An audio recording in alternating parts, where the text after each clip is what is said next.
Hi, welcome back. I know that the setting is kind of different from what we typically do here, but I'm back home in New York, and because of that, I am filming a YouTube video based off of just some conversations that I've been having and thoughts that I've been thinking.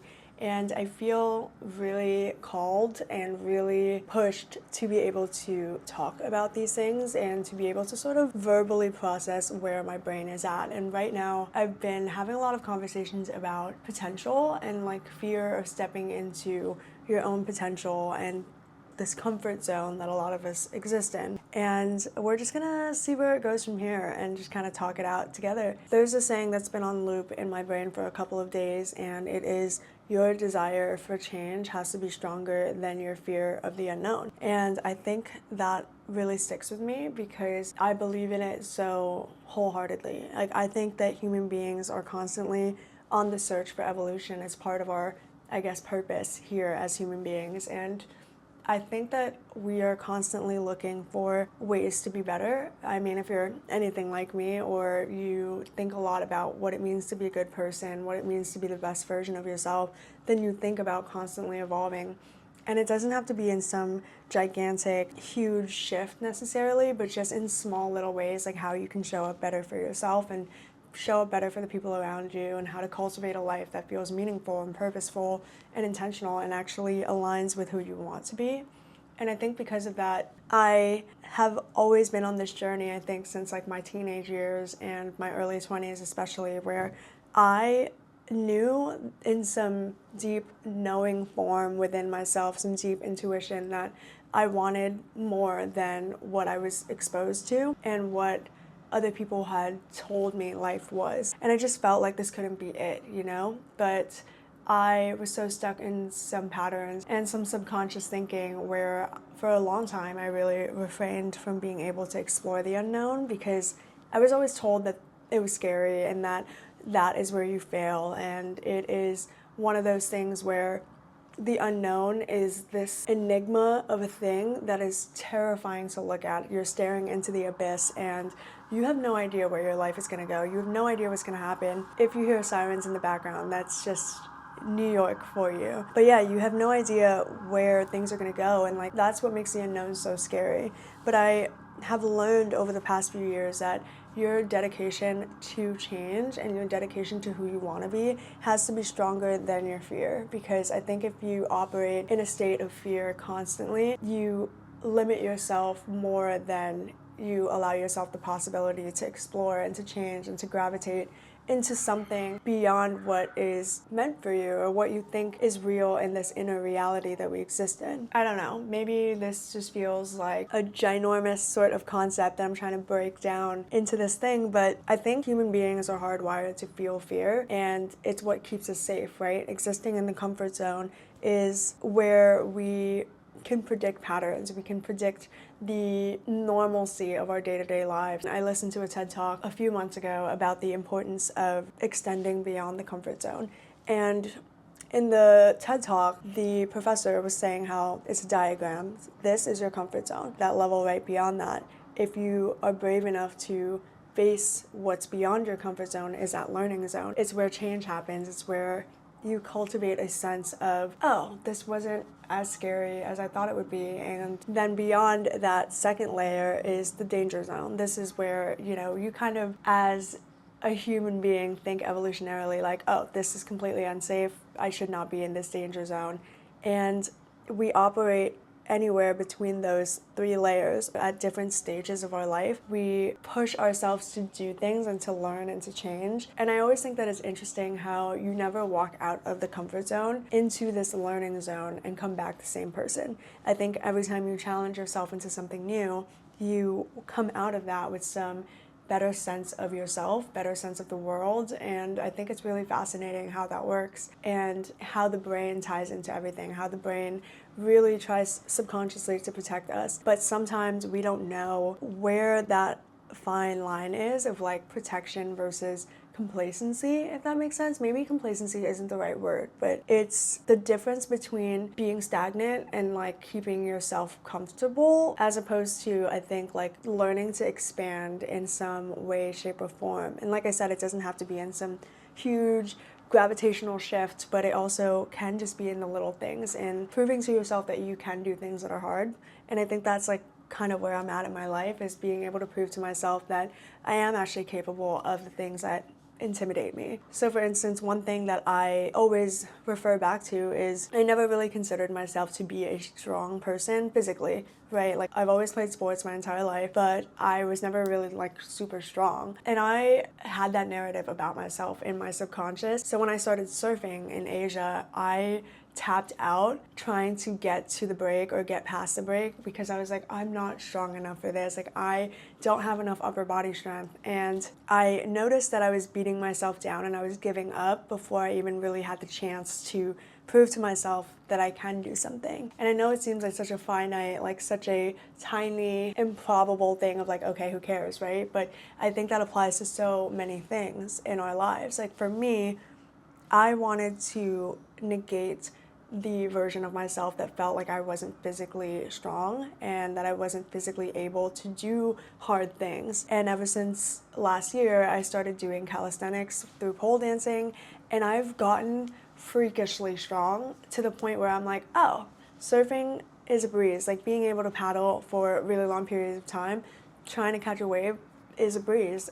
And I am doing that by being able to go out of my comfort zone of like, this is the capacity that my body can handle, and I can prove to myself, okay, no, I can do 5% more, I can do 10% more. I think it's really important for us. I think it's really important for people to just push themselves beyond the scope of what they think they can do, and you would be so surprised by what happens from that, you know? And I think that goes again for anything, whether it is just being brave enough to conquer your social anxiety, which if you know me, I used to say that I am a socially anxious person. I realized that it's less about me being socially awkward and socially just anxious and more about feeling anxiety in my body when I'm in rooms that I don't feel comfortable in because I wasn't comfortable in my own body. And that leads into some sort of like imposter syndrome, and then it feels like, oh, I'm inadequate and I don't deserve to be in a room where everyone is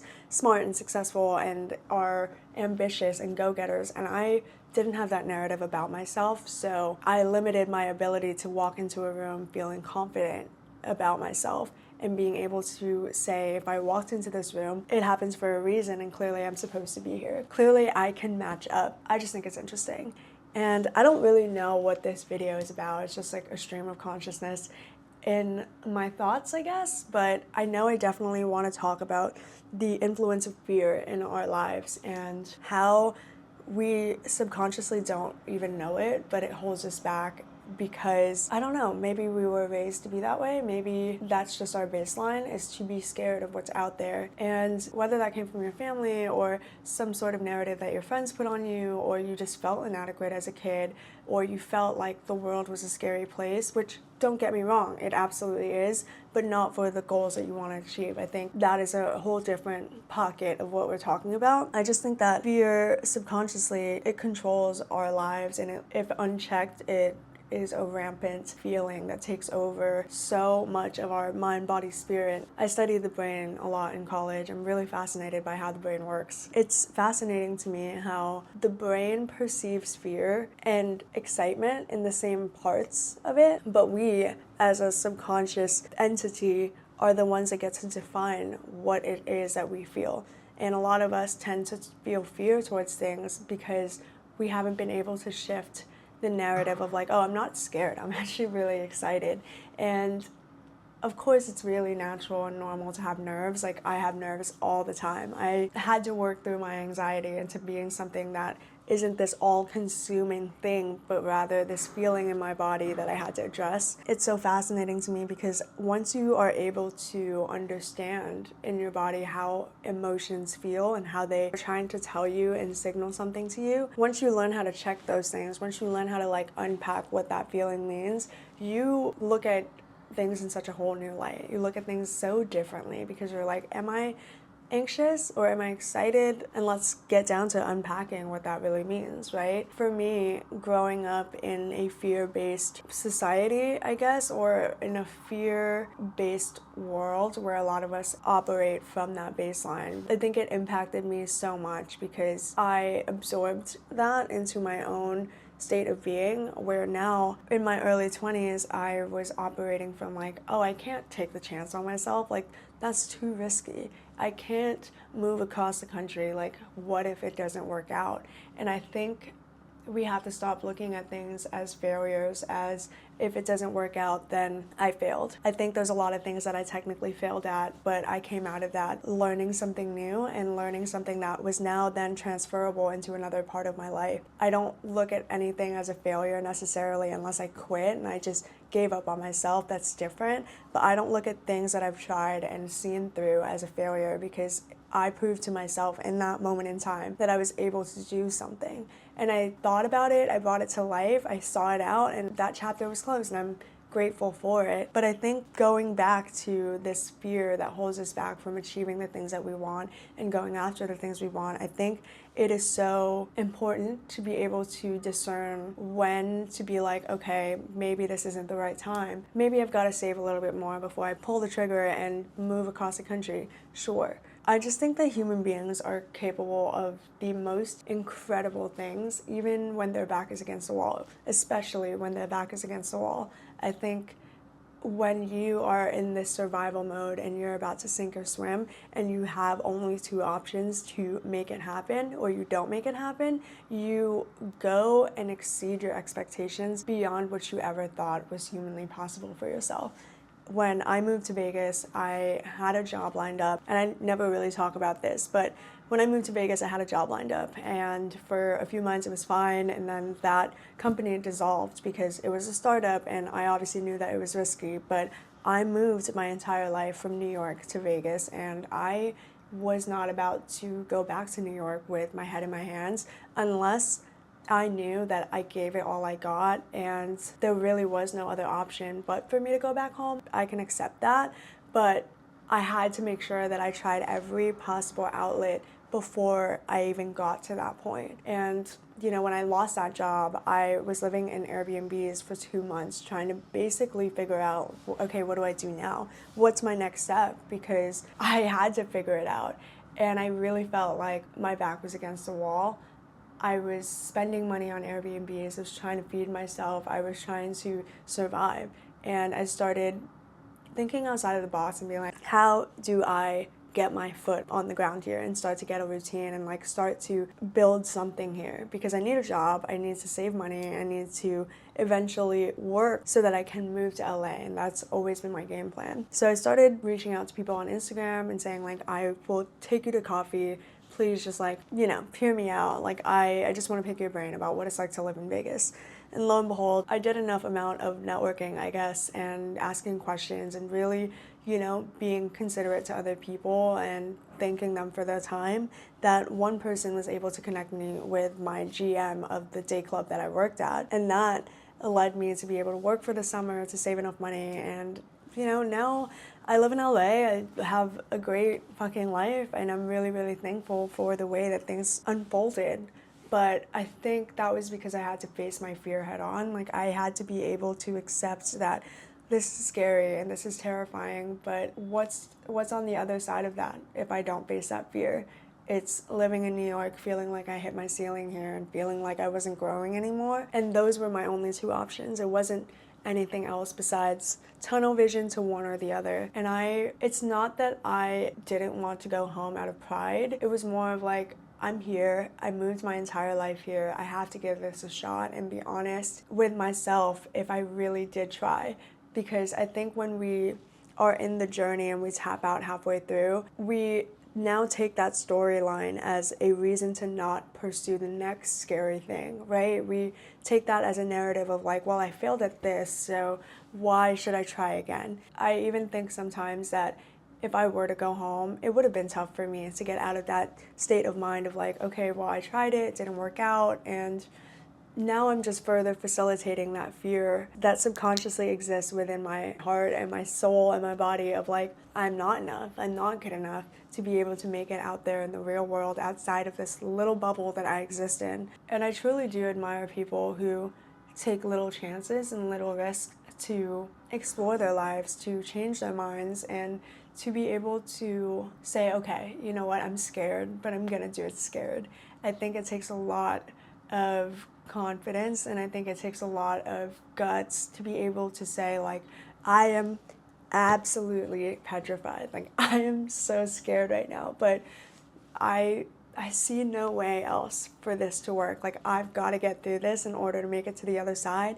And if I make it to the other side and I don't like it, then I am at least more equipped now. When I think about how there are certain periods of my life that were super stagnant, it was because I wasn't challenging myself enough.